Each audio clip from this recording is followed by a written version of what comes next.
Some people believe that studying at university or college is the best route to a successful career, while others believe that it is better to get a job straight after school. Discuss both views and give your opinion. When they finish school, teenagers face the dilemma of whether to get a job or continue their education. While there are some benefits to getting a job straight after school, I would argue that it is better to go to college or university. The option to start work straight after school is attractive for several reasons. Many young people want to start earning money as soon as possible. In this way, they can become independent, and they will be able to afford their own house or start a family. In terms of their career, young people who decide to find work, rather than continue their studies, may progress more quickly. They will have the chance to gain real experience and learn practical skills related to their chosen profession. This may lead to promotions and a successful career. On the other hand, I believe that it is more beneficial for students to continue their studies. Firstly, academic qualifications are required in many professions. For example, it is impossible to become a doctor, teacher, or lawyer without having the relevant degree. As a result, university graduates have access to more and better job opportunities, and they tend to earn higher salaries than those with fewer qualifications. Secondly, the job market is becoming increasingly competitive, and sometimes there are hundreds of applicants for one position in a company. Young people who do not have qualifications from a university or college will not be able to compete. For the reasons mentioned above, it seems to me that students are more likely to be successful in their careers if they continue their studies beyond school level. Một số người tin rằng học tập tại trường đại học hoặc cao đẳng là con đường tốt nhất để thành công trong sự nghiệp, trong khi những người khác tin rằng tốt hơn là kiếm một công việc ngay sau khi học xong. Thảo luận về cả hai quan điểm và đưa ra ý kiến của bạn. Khi học xong, thanh thiếu niên phải đối mặt với tình trạng tiến thoái lưỡng nan vì việc có nên đi làm hay tiếp tục việc học. Mặc dù có một số lợi ích để có được một công việc ngay khi học xong, tôi sẽ lập luận rằng tốt hơn là đi học cao đẳng hoặc đại học. Lựa chọn để bắt đầu công việc ngay khi rời trường hấp dẫn vì nhiều lý do. Nhiều người trẻ muốn bắt đầu kiếm tiền càng sớm càng tốt. Bằng cách này, họ có thể trở nên độc lập và họ sẽ có thể tự mua nhà hoặc bắt đầu một gia đình. Về sự nghiệp, những người trẻ quyết định tìm việc thay vì tiếp tục học có thể tiến bộ nhanh hơn. Họ sẽ có cơ hội, được kinh nghiệm thực tế và học các kỹ năng thực tế liên quan đến nghề nghiệp đã chọn.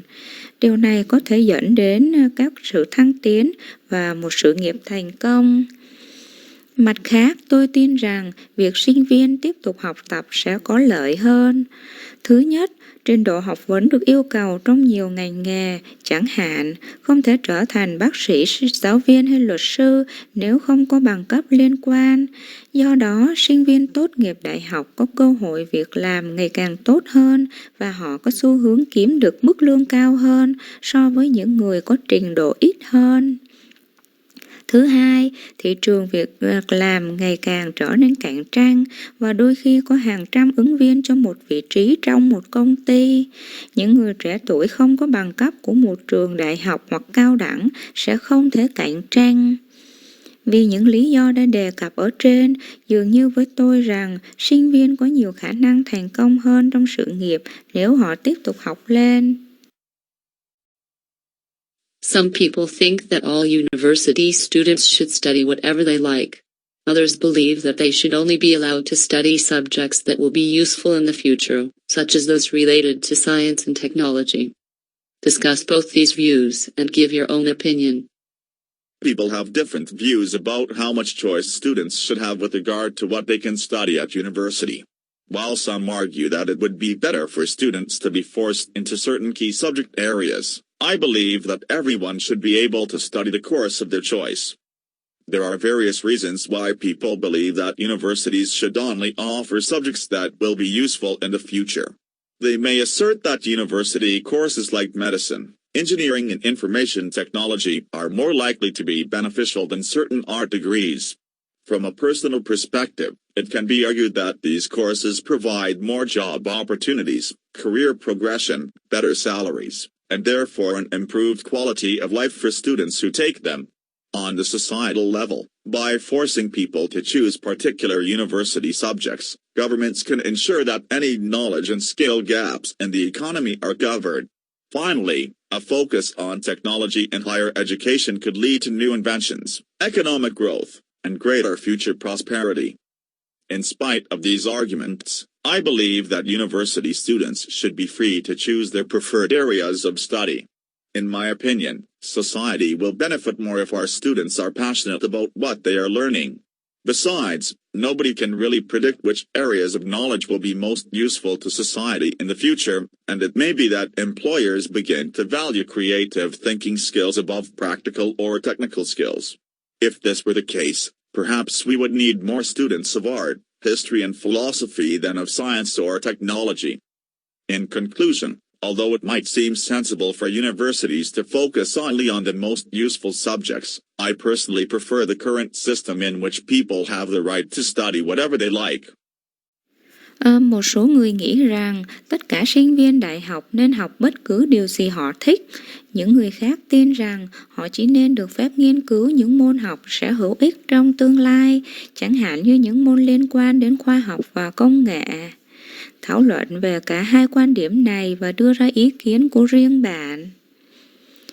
Mọi người có quan điểm khác nhau về việc sinh viên nên có bao nhiêu sự lựa chọn liên quan đến những gì họ có thể học tại trường đại học. Trong khi một số ý kiến cho rằng sẽ tốt hơn nếu sinh viên bị ép buộc vào một số môn học chính, tôi tin rằng mọi người nên có thể học khóa học mà họ chọn. Có nhiều lý do tại sao mọi người tin rằng các trường đại học chỉ nên cung cấp các môn học sẽ hữu ích trong tương lai. Họ có thể khẳng định rằng các khóa học đại học như y học, kỹ thuật và công nghệ thông tin có nhiều khả năng có lợi hơn so với bằng cấp nghệ thuật nhất định. Từ quan điểm cá nhân, có thể lập luận rằng các khóa học này cung cấp nhiều cơ hội việc làm, sự phát triển nghề nghiệp, mức lương tốt hơn và do đó chất lượng cuộc sống được cải thiện cho những sinh viên học chúng. Ở cấp độ xã hội, bằng cách buộc mọi người chọn các môn học đại học cụ thể, chính phủ có thể đảm bảo rằng bất kỳ lỗ hổng kiến thức và kỹ năng nào trong nền kinh tế đều được bảo vệ. Cuối cùng, việc tập trung vào công nghệ trong giáo dục đại học có thể dẫn đến những phát minh mới, tăng trưởng kinh tế và sự thịnh vượng trong tương lai lớn hơn. Mặc cho những tranh luận này, tôi tin rằng sinh viên đại học nên được tự do lựa chọn lĩnh vực học tập ưa thích của họ. Theo tôi, xã hội sẽ có lợi hơn nếu sinh viên của chúng ta đam mê những gì họ đang học.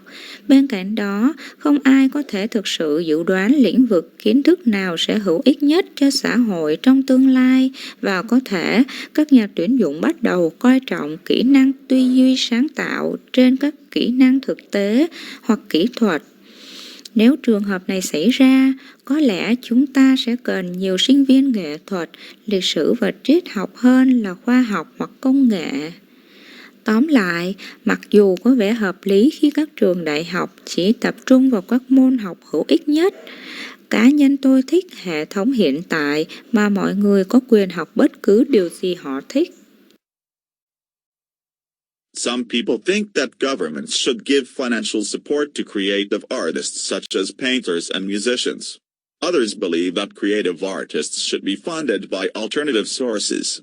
Discuss both views and give your own opinion. People have different views about the funding of creative artists. While some people disagree with the idea of government support for artists, I believe that money for art projects should come from both governments and other sources. Some art projects definitely require help from the state. In the UK, there are many works of art in public spaces, such as streets or squares in city centres. In Liverpool, for example, there are several new statues and sculptures in the docks area of the city, which has been redeveloped recently. These artworks represent culture, heritage and history. They serve to educate people about the city, and act as a landmarks or talking points for visitors and tourists.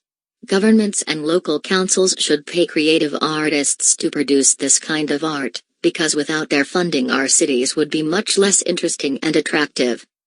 On the other hand, I can understand the arguments against government funding for art. The main reason for this view is that governments have more important concerns. For example, state budgets need to be spent on education, healthcare, infrastructure and security, among other areas. These public services are vital for a country to function properly, whereas the work of creative artists, even in public places, is a luxury. Another reason for this opinion is that artists do a job like any other professional, and they should therefore earn their own money by selling their work.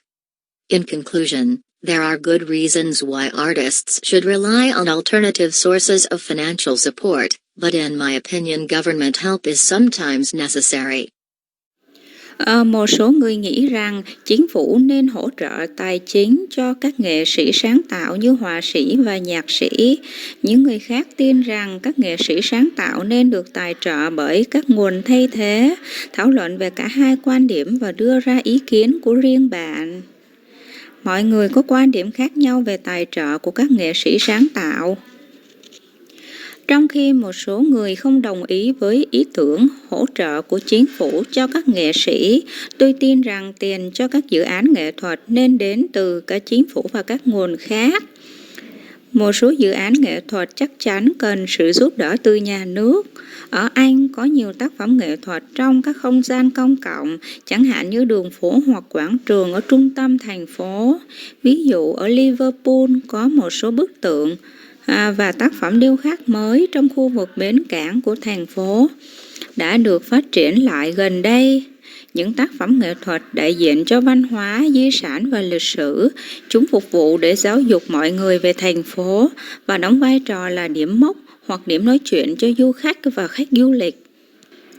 Chính phủ và các hội đồng địa phương nên trả tiền cho các nghệ sĩ sáng tạo để sản xuất loại hình nghệ thuật này, bởi vì nếu không có tài trợ của họ, các thành phố của chúng ta sẽ kém thú vị và hấp dẫn hơn nhiều. Mặt khác, tôi có thể hiểu các lập luận chống lại tài trợ của chính phủ cho nghệ thuật. Lý do chính cho quan điểm này là các chính phủ có mối quan tâm quan trọng hơn. Ví dụ, ngân sách nhà nước cần phải được dành cho giáo dục, y tế, cơ sở hạ tầng và an ninh. Trong số các lĩnh vực khác, các dịch vụ công cộng này rất quan trọng đối với một quốc gia để hoạt động đúng, trong khi công việc của các nghệ sĩ sáng tạo, ngay cả ở những nơi công cộng, là một điều xa xỉ. Một lý do khác cho ý kiến này là các nghệ sĩ làm một công việc như bất kỳ chuyên gia nào khác, và do đó họ nên tự kiếm tiền bằng cách bán tác phẩm của mình. Tóm lại, có những lý do chính đáng tại sao các nghệ sĩ nên dựa vào các nguồn hỗ trợ tài chính thay thế, nhưng theo tôi, sự giúp đỡ của chính phủ đôi khi là cần thiết. Many people want their country to host an international sporting event. Others believe that international sporting events bring more problems than benefits. Discuss both views and state your opinion.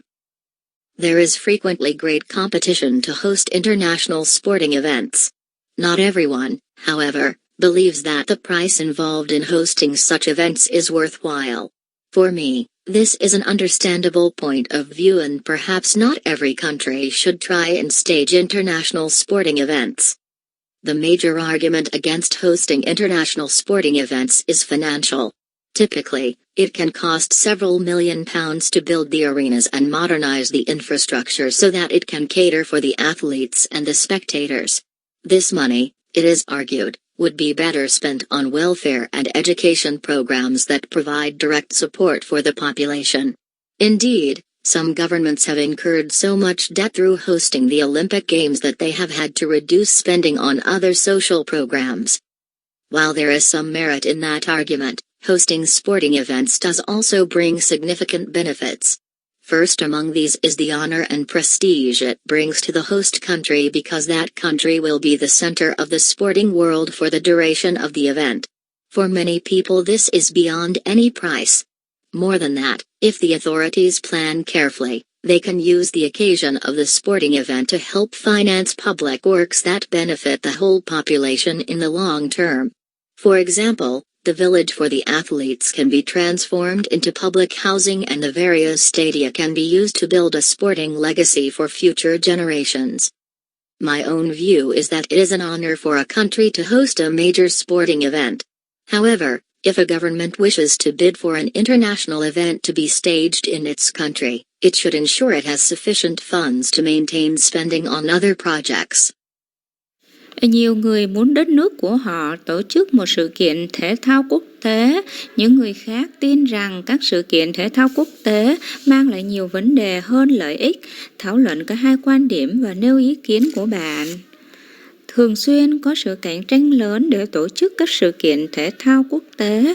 Tuy nhiên, không phải ai cũng tin rằng cái giá tham gia vào việc tổ chức các sự kiện như vậy là xứng đáng. Đối với tôi, đây là một quan điểm dễ hiểu và có lẽ không phải quốc gia nào cũng nên thử và tổ chức các sự kiện thể thao quốc tế. Lập luận chính chống lại việc tổ chức các sự kiện thể thao quốc tế là tài chính. Thông thường nó có thể tốn vài triệu bảng để xây dựng đấu trường và hiện đại hóa cơ sở hạ tầng để có thể phục vụ cho các vận động viên và khán giả. Khoản tiền này theo lập luận sẽ được chi tốt hơn cho các chương trình phúc lợi và giáo dục cung cấp hỗ trợ trực tiếp cho người dân. Thật vậy, một số chính phủ đã phải gánh chịu quá nhiều nợ thông qua việc tổ chức Thế vận hội Olympic đến nỗi họ phải giảm chi tiêu cho các chương trình xã hội khác. Mặc dù có một số giá trị trong lập luận đó, việc tổ chức các sự kiện thể thao cũng mang lại lợi ích đáng kể. Đầu tiên trong số này là vinh dự và uy tín mà nó mang lại cho nước chủ nhà, bởi vì quốc gia đó sẽ là trung tâm của thế giới thể thao trong suốt thời gian diễn ra sự kiện. Đối với nhiều người, điều này là vượt quá bất kỳ giá nào. Hơn thế nữa, nếu chính quyền lên kế hoạch cẩn thận, họ có thể sử dụng dịp sự kiện thể thao này để giúp tài trợ cho các công trình công cộng có lợi cho toàn dân trong dài hạn. Ví dụ, ngôi làng dành cho các vận động viên có thể được chuyển đổi thành nhà ở công cộng và các phòng thí nghiệm khác nhau có thể được sử dụng để xây dựng một di sản thể thao cho các thế hệ tương lai. Quan điểm của riêng tôi là vinh dự cho một quốc gia tổ chức một sự kiện thể thao lớn. Tuy nhiên, nếu một chính phủ muốn đấu thầu một sự kiện quốc tế sẽ được tổ chức tại quốc gia của mình, thì cần đảm bảo có đủ tiền để duy trì, chi tiêu cho các dự án khác. In recent years, farming practice has changed to include methods such as factory farming and the use of technology to improve crops. Some people believe these developments are necessary, while others regard them as dangerous and advocate return to more traditional farming methods. Discuss both points of view and give your own opinion. There is some controversy about how farming has been revolutionized in the past decades. While it is possible to claim that the net effect of these changes has been for the benefit of mankind, my view is that the disadvantages outweigh the advantages. In this essay, I shall explain my point of view by analyzing both sides of the argument. There are several reasons why these innovations in agriculture can be said to be positive. One is that the world's population has exploded within the past century and that traditional methods of agriculture could not provide sufficient food for everyone. It can also be argued that we need more efficient methods of farming because many countries in Asia and Africa suffer regular famine and droughts and the people would starve if it was not for genetically modified crops that are drought resistant. It should also not be forgotten that the quality of life of farmers has been improved by these advances which are less labor intensive. Those who argue for a return to smaller scale and more organic farming base their arguments on the impact of agriculture on health and the environment. Firstly, it is claimed that a variety of diseases such as BSI, swine flu and bird flu were caused by conditions in factory farms and that organic food is much healthier. Then, there are concerns about the lack of research into how genetically modified crops might affect the ecosystem for the worse. While there are strong arguments on both sides of the case, my personal belief is that the long-term dangers of these developments mean that we should be extremely cautious. I suggest that there should be more investment in traditional farming methods to make them more efficient and that there should be stronger legislation to ensure that both factory farms and GM crops are safe. Trong những năm gần đây, thực hành canh tác đã thay đổi để bao gồm các phương pháp như canh tác tại nhà máy và sử dụng công nghệ để cải thiện cây trồng. Một số người tin rằng những phát triển này là cần thiết, trong khi những người khác coi chúng là nguy hiểm và ủng hộ việc quay trở lại các phương pháp canh tác truyền thống hơn. Thảo luận về cả hai quan điểm và đưa ra ý kiến của riêng bạn. Có một số tranh cãi về cách canh tác đã được cách mạng trong những thập kỷ qua, mặc dù có thể khẳng định rằng tác động ròng của những thay đổi này là vì lợi ích của nhân loại. Nhưng quan điểm của tôi là những nhược điểm lớn hơn những lợi thế. Trong bài luận này, tôi sẽ giải thích quan điểm của mình bằng cách phân tích cả hai mặt của lập luận. Có một số lý do tại sao những đổi mới trong nông nghiệp có thể nói là tích cực. Một là dân số thế giới đã bùng nổ trong thế kỷ vừa qua và các phương pháp nông nghiệp truyền thống không thể cung cấp đủ lương thực cho mọi người. Cũng có thể lập luận rằng chúng ta cần các phương pháp canh tác hiệu quả hơn vì nhiều quốc gia ở châu Á và châu Phi phải chịu nạn đói và hạn hán thường xuyên và người dân sẽ chết đói nếu không phải là cây trồng biến đổi gen có khả năng chịu hạn. Cũng không nên quên rằng chất lượng cuộc sống của nông dân đã được cải thiện nhờ những tiến bộ ít tốn công này. Những người tranh luận về việc trở lại quy mô nhỏ hơn và canh tác hữu cơ nhiều hơn dựa trên lập luận của họ về tác động của nông nghiệp đối với sức khỏe và môi trường. Đầu tiên, người ta tuyên bố rằng một loạt các bệnh như BSE, cúm lợn và cúm gia cầm là do các điều kiện trong các trang trại nhà máy và thực phẩm hữu cơ lành mạnh hơn nhiều.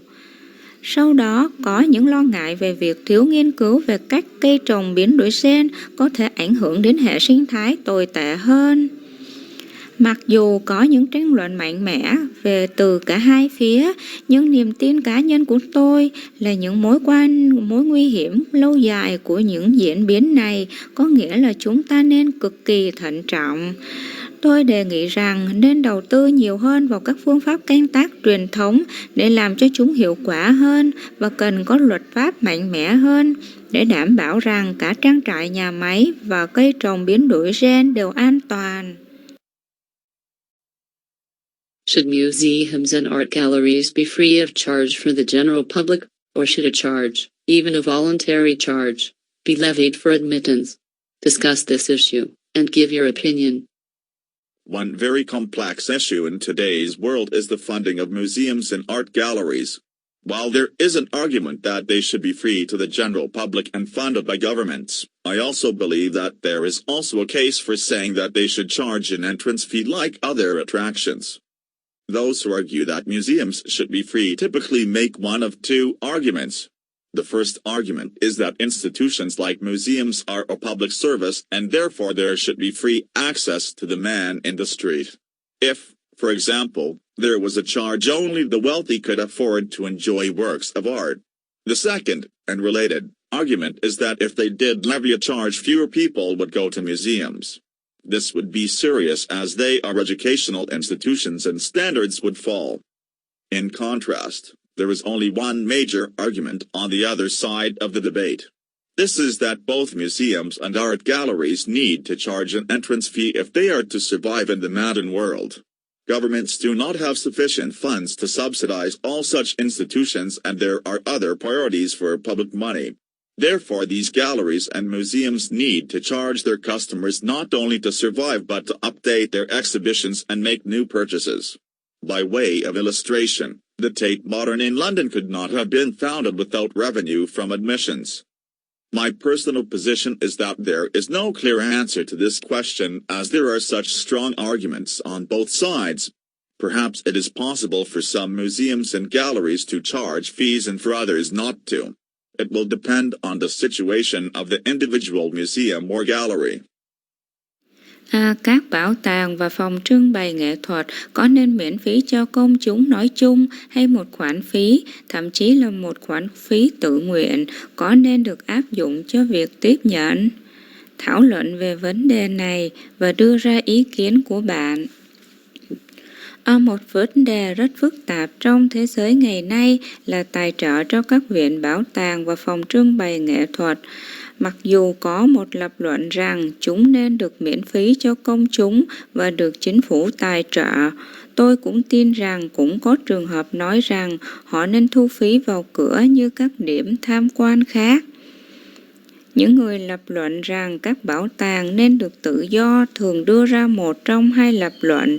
Lập luận đầu tiên là các tổ chức như bảo tàng là một dịch vụ công cộng và do đó nên có quyền truy cập miễn phí cho mọi người trên đường phố. Ví dụ, nếu có một khoản phí chỉ những người giàu có mới có thể thưởng thức các tác phẩm nghệ thuật. Lập luận thứ hai và có liên quan là nếu họ thu một khoản phí thì sẽ có ít người đến viện bảo tàng hơn. Điều này sẽ nghiêm trọng vì chúng là các tổ chức giáo dục và tiêu chuẩn sẽ giảm. Ngược lại, chỉ có một luận điểm chính ở phía bên kia của cuộc tranh luận. Điều này là cả bảo tàng và phòng trưng bày nghệ thuật cần phải trả phí vào cửa nếu chúng tồn tại trong thế giới hiện đại. Chính phủ không có đủ tiền để trợ cấp cho tất cả các tổ chức như vậy và có những ưu tiên khác đối với tiền công. Do đó, các phòng trưng bày và bảo tàng cần phải thu phí khách hàng của họ không chỉ để tồn tại mà còn cập nhật triển lãm của họ và mua hàng mới bằng cách minh họa. Tate Modern ở London không thể được thành lập mà không có doanh thu từ tuyển sinh. Quan điểm cá nhân của tôi là không có câu trả lời rõ ràng cho câu hỏi này vì có những tranh luận mạnh mẽ như vậy ở cả hai phía. Có lẽ một số bảo tàng và phòng trưng bày có thể thu phí và những nơi khác thì không. Nó sẽ phụ thuộc vào tình hình của bảo tàng hoặc phòng trưng bày cá nhân. Some argue younger people are not suitable for important positions in the government, while others think this is a good idea. Discuss both views and give your opinion. Government jobs carry with them serious responsibilities. It is therefore no surprise that a person's age and experience come under scrutiny when positions in government need to be filled. Many feel influential government jobs should be reserved for those who are older and have more experience, while others feel the criterion for these positions should be capability, namely whomever is most able to carry out the job. This essay will look at both sides before drawing a logical conclusion. On the one hand, many argue that younger people should be made ineligible for important government positions, and the implications of this opinion are clear.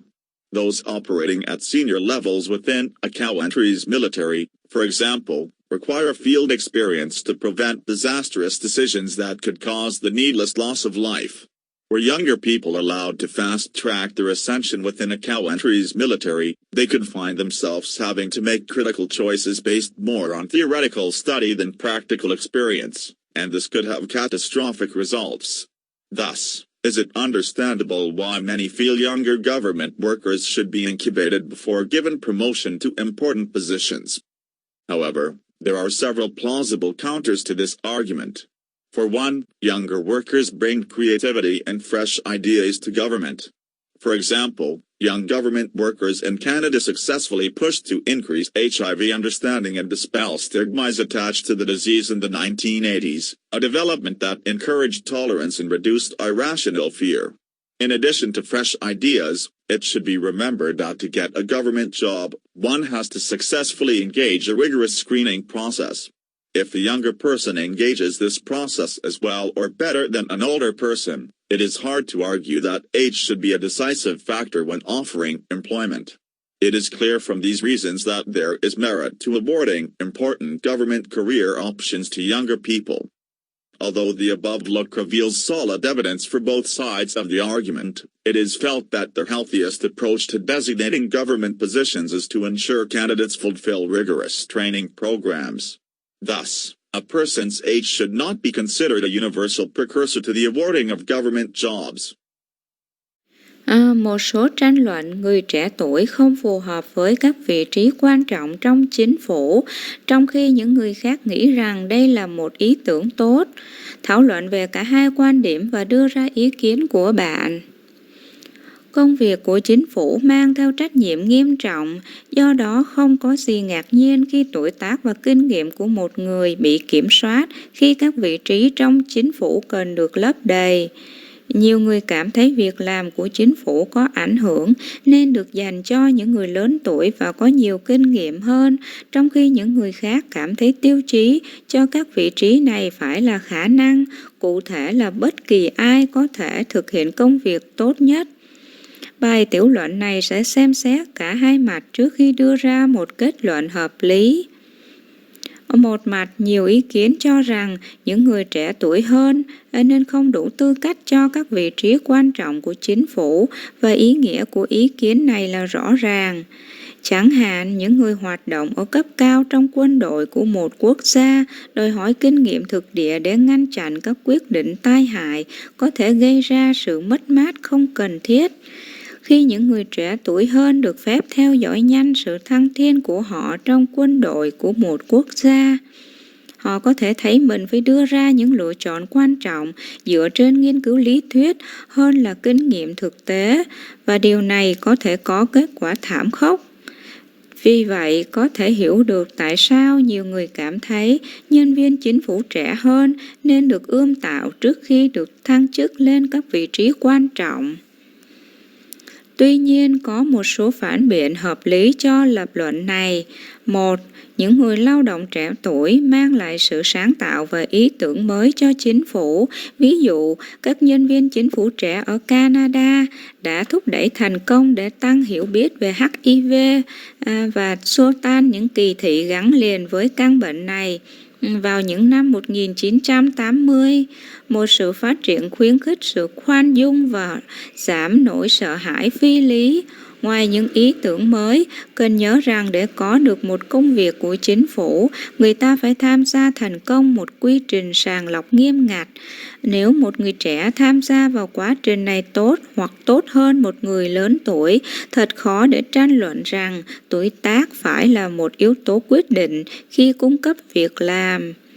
Rõ ràng từ những lý do này là có xứng đáng để trao các lựa chọn nghề nghiệp quan trọng của chính phủ cho những người trẻ tuổi.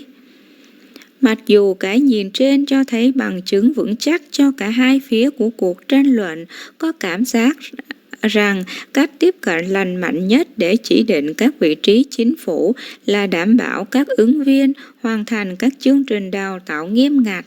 Vì vậy, tuổi của một người không nên được coi là tiền thân phổ biến cho việc trao các công việc của chính phủ. Should young children be encouraged to follow a strict set of rules based on cultural tradition, or should they be allowed to behave freely? Discuss both and share your opinion. The level of freedom children are allotted varies from one culture to another. Among some, regimenting the behavior of young children through strict traditional practice is thought to help them develop into skilled members of society. Others argue the removal of strict household regulations allows young people to develop a free, inquisitive and creative mind. Both points of view will be analyzed in this essay. In one camp, raising children using a strict set of rules based on tradition is felt best. For instance, in Japanese society often young children are taught how to properly conduct themselves in all social situations, including the manner in which they address elders, give and receive gifts and ask for favors. As a result, Japanese society and the Japanese people are world-renowned for their protocol, courtesy, attention to detail and charm. As these are very positive qualities, it is clear that many benefits arise from the employment of a rigid parenting style. On the other hand, however, many feel providing young people with freedom fuels their appetite for creativity. American society, for example, is often mocked for its somewhat lax parenting structure. Yet despite this, the United States was and continues to be home to the creation of some of the world's most revolutionary products. Thus, it is clear that freer parenting models pose numerous benefits. After looking at both sides of this debate, it is felt that a balance between protocol and free parenting structures should be sought after by guardians in the 21st century. This recipe is expected to become more prevalent in the years to come. Trẻ nhỏ có nên được khuyến khích tuân theo một bộ quy tắc nghiêm ngặt dựa trên truyền thống văn hóa, hay chúng nên được phép cư xử tự do? Thảo luận cả hai và chia sẻ ý kiến của bạn. Mức độ tự do của trẻ em được phân bổ thay đổi từ nền văn hóa này sang nền văn hóa khác. Trong một số người trung thành với hành vi của trẻ nhỏ thông qua thực hành truyền thống nghiêm ngặt được cho là giúp chúng phát triển thành những thành viên lành nghề trong xã hội. Những người khác cho rằng việc loại bỏ các quy định gia đình nghiêm ngặt cho phép những người trẻ tuổi phát triển một trí tuệ tự do, tò mò và sáng tạo. Cả hai quan điểm sẽ được phân tích trong bài tiểu luận này. Trong một trại, nuôi dạy trẻ bằng cách sử dụng một bộ quy tắc nghiêm ngặt dựa trên truyền thống là điều tốt nhất. Ví dụ, trong xã hội Nhật Bản, trẻ nhỏ thường được dạy cách cư xử đúng đắn trong mọi tình huống xã hội, bao gồm cả cách chúng đối xử người lớn tuổi, tặng và nhận quà tặng và yêu cầu sự ưu ái. Do đó, xã hội Nhật Bản và người dân Nhật Bản nổi tiếng thế giới về giao thức, lịch sự, chú ý đến chi tiết và sự quyến rũ. Vì đây là những phẩm chất rất tích cực, rõ ràng, có nhiều lợi ích phát sinh từ việc làm theo kiểu nuôi dạy con cái cứng nhắc. Mặt khác, tuy nhiên, nhiều người cảm thấy cung cấp cho những người trẻ tuổi sự tự do thúc đẩy sự khao khát sáng tạo của họ. Xã hội Mỹ, ví dụ, thường bị chế giễu vì cấu trúc nuôi dạy hơi lỏng lẻo của nó. Mặc dù vậy, Hoa Kỳ đã và đang tiếp tục là nơi tạo ra một số sản phẩm mang tính cách mạng nhất thế giới. Vì vậy, rõ ràng là các mô hình nuôi dạy con tự do hơn mang lại nhiều lợi ích. Sau khi xem xét cả hai mặt của cuộc tranh luận này, người ta cảm thấy rằng sự cân bằng giữa giao thức và cấu trúc nuôi dạy con tự do nên được các nhà bảo vệ tìm kiếm trong thế kỷ 21. Công thức này dự kiến sẽ trở nên phổ biến hơn trong những năm tới. Some people think that keeping pets is good for children while others think it is dangerous and unhealthy. Which opinion do you agree with? Discuss both options and give examples. In recent times, pet-related injuries and fatalities have sparked heated debates about whether it is healthy for children to be around pets. In this essay I shall argue that such dangers are overemphasized and that children receive substantive psychological benefits through having pets. To begin with, although exotic pets, for example snakes, spiders, apes, etc., have been known to occasionally hurt and even kill children, such incidents are so statistically rare as to be negligible. This is because the overwhelming majority of children have non-lethal cats, dogs, fish, rodents and rabbits for pets. For example, the Child Safety Institute found that over 90% of children owned the aforementioned pets, and professed that they had never felt in the least bit endangered by them. Seen in this light, it is clearly unfounded to claim that pets present any physical danger to children. Secondly, pets can impact positively upon child psychology. This is because young pet owners frequently empathize with their pets and perform a diverse range of actions to maintain their well-being, for example feeding, grooming, administering medicine, etc. For example, the Cambridge Developmental Psychology Unit found that children who had grown up with pets were 30% less likely to bully others and to resolve conflicts through aggression. Consequently, it is undeniable that a child's pro-sociality and mental health can be improved through exposure to pets. In conclusion, the cited evidence provides strong support for the view that children owning pets is a good thing. In the future, as more laws are introduced to ban the ownership of illegally acquired exotic pets, this viewpoint will no doubt surge in popularity. Một số người nghĩ rằng nuôi thú cưng là tốt cho trẻ em, trong khi những người khác nghĩ rằng nó nguy hiểm và không lành mạnh. Bạn đồng ý với ý kiến nào? Thảo luận về cả hai lựa chọn và đưa ra ví dụ. Trong thời gian gần đây, các thương tích và tử vong liên quan đến thú cưng đã làm dấy lên những cuộc tranh luận sôi nổi về việc liệu trẻ em có khỏe mạnh khi gần thú cưng hay không. Trong bài tiểu luận này, tôi sẽ lập luận rằng những nguy hiểm như vậy được nhấn mạnh quá mức và trẻ em nhận được lợi ích tâm lý thực sự thông qua việc có vật nuôi. Để bắt đầu, mặc dù vật nuôi kỳ lạ ví dụ như rắn, nhện, vượn vân vân đôi khi được biết là làm tổn thương và thậm chí giết chết trẻ em, những sự cố như vậy rất hiếm khi được thống kê đến mức không đáng kể. Điều này là do phần lớn trẻ em có mèo, chó, cá, động vật gặm nhấm và thỏ là vật nuôi không gây chết người. Ví dụ, Viện An toàn Trẻ Em phát hiện ra rằng hơn 90% trẻ em sở hữu thú cưng nói trên và tuyên bố rằng chúng chưa bao giờ cảm thấy ít nhất bị đe dọa. Nhìn vào ánh sáng này, rõ ràng là không có cơ sở để tuyên bố rằng vật nuôi gây ra bất kỳ nguy hiểm về thể chất cho trẻ em. Thứ hai, vật nuôi có thể tác động tích cực đến tâm lý trẻ em. Điều này là do chủ sở hữu thú cưng trẻ thường xuyên đồng cảm với thú cưng của họ và thực hiện một loạt các hoạt động để duy trì sức khỏe của chúng. Ví dụ cho ăn, chải chuốt, quản lý thuốc, vân vân. Ví dụ, đơn vị tâm lý học phát triển Cambridge phát hiện ra rằng những đứa trẻ lớn lên với thú cưng có khả năng bắt nạt người khác và giải quyết xung đột thông qua sự gây hấn ít hơn 30%. Do đó không thể phủ nhận rằng sự ủng hộ xã hội và sức khỏe tâm thần của một đứa trẻ có thể được cải thiện thông qua tiếp xúc với vật nuôi. Tóm lại, các bằng chứng được trích dẫn cung cấp hỗ trợ mạnh mẽ cho quan điểm rằng trẻ em sở hữu vật nuôi là một điều tốt. Trong tương lai, khi nhiều luật được đưa ra để cấm sở hữu vật nuôi kỳ lạ, bị mua bất hợp pháp, quan điểm này sẽ không còn nghi ngờ gì nữa về mức độ phổ biến. Some people think that there are things individuals can do to help prevent global climate change. Others believe that action by individuals is useless and irrelevant, and that it is only governments and large businesses which can make a difference. Discuss both these views and give your own opinion.